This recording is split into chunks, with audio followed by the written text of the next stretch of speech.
Just like you helped me make running a little easier. So every time I ran, I kind of knew what I was doing a little bit better.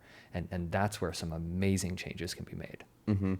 I had a paradigm shift in my mind when we were working together that I looked at mobility before that as like something that I could use to access the activity I wanted to do. So in my mind, that was like, okay, if I do this mobility routine, I can start the run and feel good.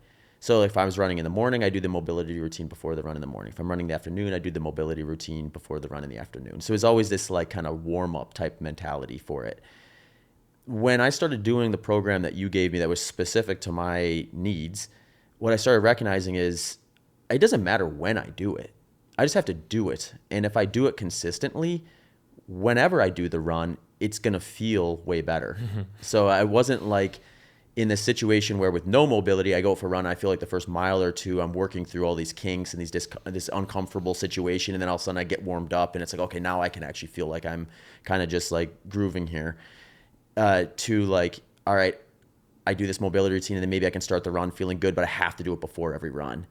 To like, oh, I just got to be consistent with the program. If I'm consistent with the program, I think it was maybe about 3 or 4 weeks in, I started noticing like, oh, I go out for the run and it was weird because I had gotten so used to like the first few steps feeling a certain way and normalizing that to like, I take the first few steps and it just felt different. It was like, oh, I'm already 3 miles into this thing. Like, Yeah. it was eye opening. And I do not mean this as advice.